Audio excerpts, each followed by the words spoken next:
Hi everyone, welcome to my presentation about my time as a disabled student studying abroad in Spain of fall 2022.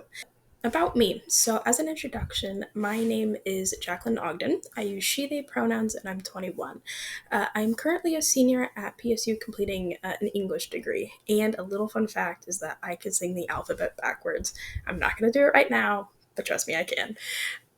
So now to get into what this presentation is about, why did I choose to study abroad? I chose to study abroad because I wanted to expand my worldview, and I thought studying abroad would be a great opportunity for me to grow more as a person.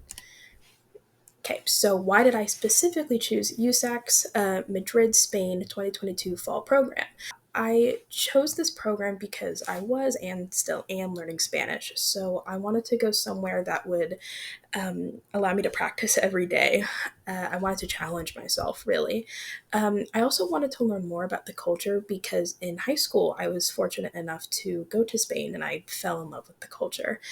Um, then, lastly, I was intrigued by the countries available, specifically a photography class that they were having. Choosing a program is a difficult task as you need to think about all of the areas in your life and where you think you'd shine the best. Don't rush into picking a program, and if you can, try to talk to people who studied abroad in like your top three countries that you would like to go and get advice from them. Okay, so now before going abroad, so for scholarships, this is really important. For me, scholarships were essential to whether or not I could study abroad. I applied to PSU scholarships and any other I could find. Luckily, from PSU, I learned about the Benjamin A. Gilman Scholarship. Be sure to go to their website, which, as you see there. But some facts about the Gilman Scholarship is that they encourage STEM related research and studying language, and their aim is to support students who have been historically underrepresented in education abroad. The Gilman Scholarship can give up to $5,000, but the student must be receiving a federal Pell Grant. This is a great opportunity for those who need extra support, like how I needed it. This scholarship really helped me abroad with rent, groceries, class materials, and more. So now to student visas. I wanted to include this section about student visas because honestly, for me, this process was really difficult. I will be talking about my experience with getting a student visa in Madrid in the Schengen area because I know in other countries it can look different. So it is typical that students have to get a student visa for fall, spring, and year-long terms. And for summer programs, that if in the Schengen area, you can just use the 90-day tourist visa. And before starting, like fully, I will say that my experience with getting a student visa was not common, as the Spain consulate closest to me was not doing student visas when I was trying to get one. So yeah, very, very odd and difficult. It was a very tedious process. Um, One thing I wanted to mention was notarization and apostles. I won't get too deep into this topic because it's just a lot. But just keep in mind that there's a lot of documents to fill out and send, and just a lot of going in circles. I had to notarize my bank statement, and my bank refused to do so as they stated they don't do notarizations. So yeah, just very tedious things like that. Um, my advice when trying to get a student visa is to not give up. Prepare to do research, ask for help and questions when you need. There was actually a group chat created with other students in the same program as me, and we helped each other a lot when it came to figuring out the student visa. Next, for accommodations in any country, they won't be exactly like the US. It is important to acknowledge what is necessary to support your education and try to find programs that have that support for you. I suggest making a list of accommodations you must need. That's what I did. Also, be sure to know your limits. Don't try to push yourself into thinking you don't need support you may have been receiving for a while. I did accidentally do that. Yeah. Be honest with yourself. That's what I had to learn. Talk to your advisors for advice and get in touch with possible programs to see what kind of accommodations they do have. Moving on to health insurance. To study abroad, it is required to have. And luckily it is because it gives you so many benefits. USAC provided my health insurance, which was CISI, and it was so easy to use. Before going abroad, be sure to read and understand what is covered in the health insurance that you do have. Because, for example, they may not provide certain medications or services.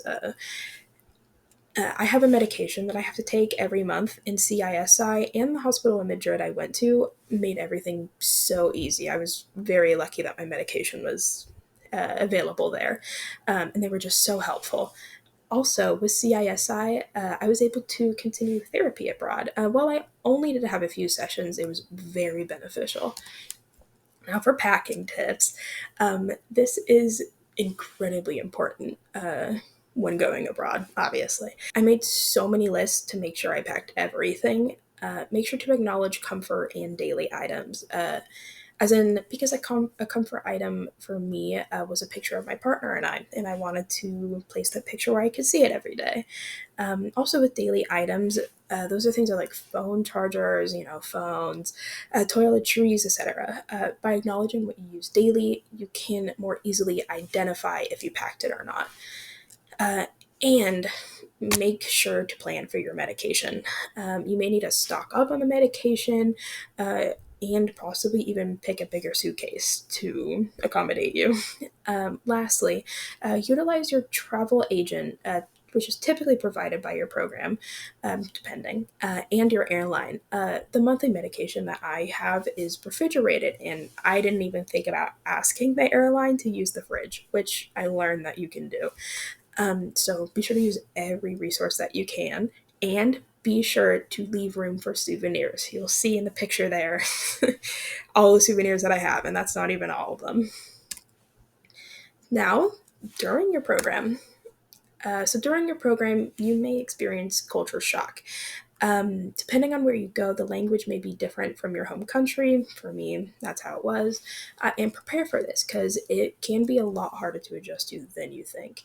And there are new areas and different cultural norms. And just, while obviously this is an exciting time, it's okay to be stressed and worried about experiencing new things.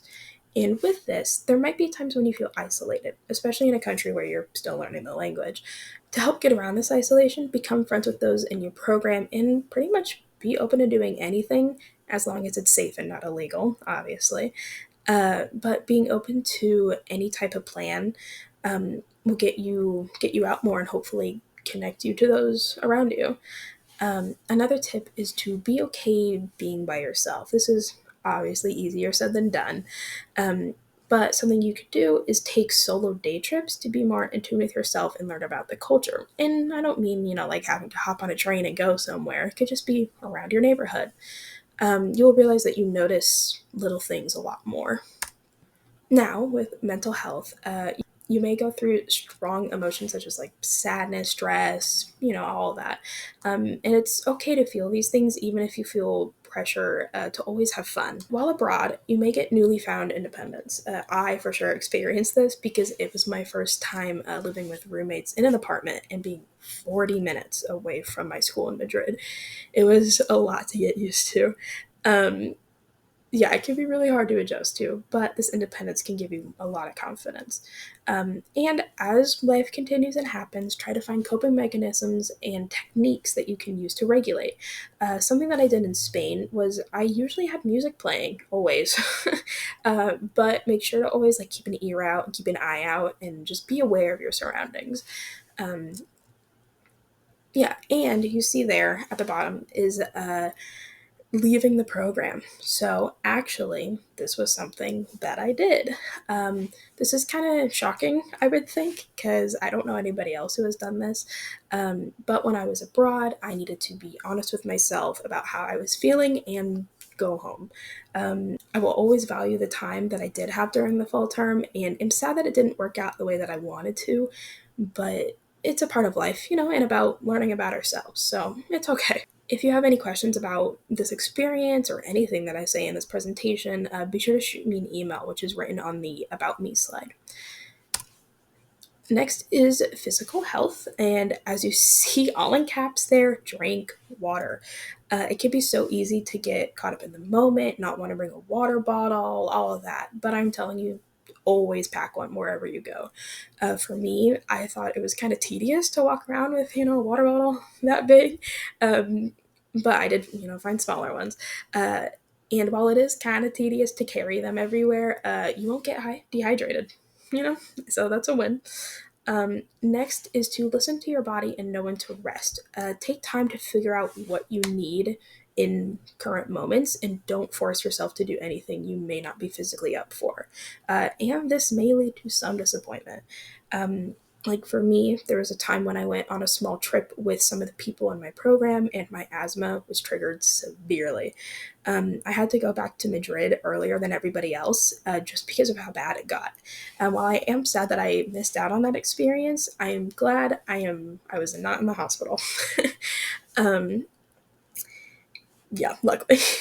uh, so next is sickness, and I actually got so sick like a few weeks before the program ended, um, and was pretty much bedridden for 4 days straight. Like seriously, I am very glad that my apartment had blackout blinds. And whenever I tried to go to school, I almost passed out on the metro. Not a fun experience. So, go back to listen to your body. um, and also, you will underestimate the walking. I am not the type of person to go for runs and walks on miles on end, especially with my asthma. So, this was a struggle for me. But once you get used to it, you can really build your endurance. Lastly, tattoos. Um, in the upper right corner, you can actually see a tattoo that I got in Madrid, and it's a pigeon of a bottle cap. Um, and uh, and that was actually a picture that the actual pigeon was a picture that I took on one of my solo days in Madrid. And so while you can get tattoos, just make sure that you're going to an artist that has a clean environment and probably in a public space too, like a tattoo shop. Because the tattoo that I got was in the artist's apartment, and while everything went fine, I just don't recommend it when you're in a new country. Uh, yeah, so just be safe, really, is what I'm saying. Okay, so next is what I noticed studying abroad in Madrid was the one of them was the amount of questions that you get about the U.S. as an American. There were some interactions that I had with locals where it was just American topics, so just kind of be prepared for that. But you don't need to know everything, and also you don't need to know everything about your program country. Before going abroad, I found every single YouTube video possible that I could of Madrid because I wanted to be prepared, but being in the country is actually much different. Um, like with transportation, that was one of them. Luckily, my program gave us red Metro cards that we could use and just refill it, and it was so easy. Don't lose them though. And speaking of metros, and even in any popular tourist place, be careful of pickpocketing. I know everybody says this, but seriously, be careful of it. Because one of my friends, I think this was 2 weeks into the program, one of my friends got her phone stolen out of her hands. So, I mean, not even pickpocketing, just stolen. It was so shocking and stressful and just, I get it was just a lot.